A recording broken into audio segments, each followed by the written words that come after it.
ஆத்ம நமஸ்காரம். என்னுடைய ஆத்ம சொந்தங்கள்கிட்ட நான் இறைஞ்சி கேட்டுக்கொள்வதெல்லாம் இந்த ஒன்றை தான். சாமி ஒரே நேரத்தில் 5000 பேருக்கு வித்தை கொடுத்த சம்பவங்களெல்லாம் நடந்தேறிய செய்திகள் நமக்கு தெரியும். ஆனால் நீங்கள் சிந்திச்சு பாருங்கள், அப்படி ஒரே மாவட்டத்தில் 5000 ஜீவசமாதிகள் இருக்கா? இந்த கேள்வியை நீங்கள் என்றாவது எழுப்பி பார்த்துருக்குறீங்களா? ஆக இதில் எஞ்சியது தான் இருக்குது. அப்போ மீதி எங்கே? இப்போ அவங்களுடைய நிலைமை என்ன?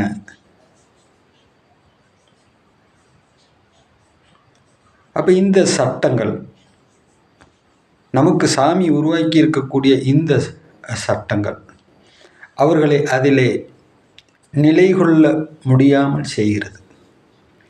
இதுதான் நம்ம அதிலிருந்து தெரிஞ்சுக்கிற வேண்டிய ஒரு விஷயம். அப்போ இந்த தளர்வு நிலை சித்தவித்தை இந்த மனித குலத்துக்கு தேவைப்படுகிறது என்பதை நீங்கள் உணரணும்.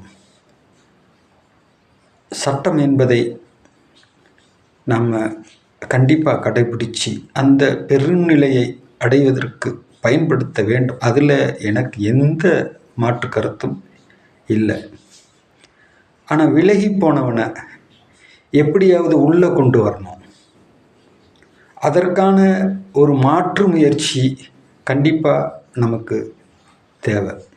ஏன்னா காலகாலமாக இந்த மனிதகுலம் சந்தித்ததெல்லாம் மார்க்கங்களின் மூலமாக, மதங்களின் மூலமாக, நாமங்களின் மூலமாக, சின்னங்களின் மூலமாக சண்டைகளையும் சச்சரவுகளையும்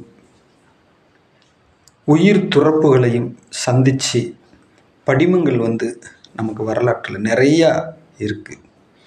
அதுக்காக தான் சாமி பார்த்து பார்த்து வடிவமைச்சது தான் இந்த சித்தவித்தை. இதிலேயாவது நாம் நல்ல ஒரு ஒற்றுமையோடு, ஒரு தளர்வு நிலையோடு, ஒரு அனுசரணையோடு எல்லோரையும் அரவணைச்சி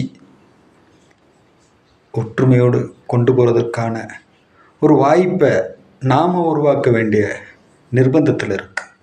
சாமி எதை நினச்சி நம்மளுக்கு இந்த வித்தையை உருவாக்கி நம்ம கையில் கொடுத்தாரோ அதை நோக்கி நம்ம பயணிக்கிறோமான்னு நம்மளே கேட்டுக்கொள்ள வேண்டிய ஒரு கட்டாயம் இருக்குது. ஏன்னா சட்டத்தை மதமாக்கிடக்கூடாது. இந்த சட்டம்தான், நாங்கள் தான் சரி, மற்றவங்கெல்லாம் சரி இல்லை அப்படின்னு எப்போ நம்ம முடிவு பண்ணோமோ அன்னைக்கே நம்ம ஒரு மதவாதியாகவே மாறிட்டோம்னு தான் அதனுடைய பொருள். ஏன்னா எல்லாத்துலேயும் எல்லாமும் இருக்குது. பன்மையிலையும் ஒருமை இருக்குது, ஒருமையிலையும் பன்மை இருக்குது. பன்மையிலிருந்து தான் ஒருமைக்கு வர முடியும், ஒருமையிலிருந்து தான் பன்மைக்கு போக முடியும். இந்த பன்மையும் ஒருமையும் இருக்கிற ஒரே மதமாக நம்மளுடைய இந்து மதம் திகழ்கிறனால தான் எத்தனையோ படையெடுப்புகளுக்கு மத்தியிலும் நாம் இன்னும் உயிர்ப்போட நம்மளுடைய மதம் இருக்குது. அப்படின்னா இந்த பன்மையும் ஒருமையும் நம்மள்கிட்ட கலந்து இருக்கிறதுனால தான் இது அழியா மதமாக இருக்குன்றதை மட்டும் நீங்கள் மனசில் நிறுத்திக்கிங்க.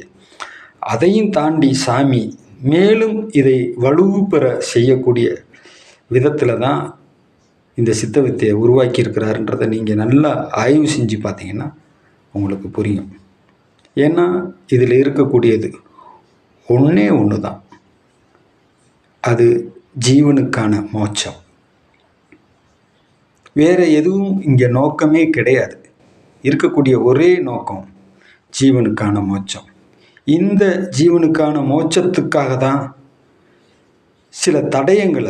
சில தடங்களை அவர் வழியில் அவர் வகுத்து கொடுத்துருக்கிறார்.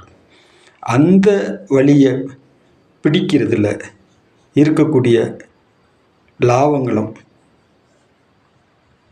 பிடிக்க முடியாதவங்களுக்கு ஏற்படக்கூடிய சில கஷ்டங்களையும் நாம் அனுசரித்து அதை வழி நடத்தணும்னு சொன்னால் எல்லோரும் ஜீவ முக்தர்களாக ஆவதற்கான வாய்ப்பு இருக்குது. வள்ளலார் மார்க்கத்தை சார்ந்தவர்களை கூட நாங்கள் கிட்ட அண்ட விட மாட்டோம், ஏன்னா எங்கள் சட்டம் அப்படிப்பட்டது அப்படின்னு போகக்கூடிய இந்த நிலைமையில தான் நம்ம ஒரு தளர்வு நிலைக்கு கொண்டு வரணுன்றது தான் நாம் திரும்ப திரும்ப சொல்லக்கூடிய ஒரு அபிப்பிராயமாக. எதிர்காலத்தில் நாம் இப்படிப்பட்ட கட்டமைப்பை அமைக்கலைன்னு சொன்னால் அது ரொம்ப ஒரு ஆபத்தான சூழ்நிலையவே, ஒரு மதங்களுக்கும் இடையில் மோதலை உண்டாக்கக்கூடிய அந்த போக்கையே இது உண்டாக்கிவிடக்கூடும். எனவே சாமியினுடைய நோக்கம் அதுவல்ல என்பதை புரிந்து கொண்டு சற்று சில நேரங்களில் சில நபர்களுக்கு அந்த தளர்வு நிலையோடு அவர்களை அனுசரித்து கொண்டு போய் இந்த வித்தையை பரவலாக எல்லோருக்கும் இந்த ஜீவ முக்தியை கொண்டு போய் சேர்ப்பதற்கு சில தளர்வு நிலைகளையும் நாம் உண்டாக்கி செலுத்த வேண்டியது இருக்குது என்பதை பதிவு பண்ண கடமைப்பட்டிருக்கிறோம். ஆத்ம நமஸ்காரம்.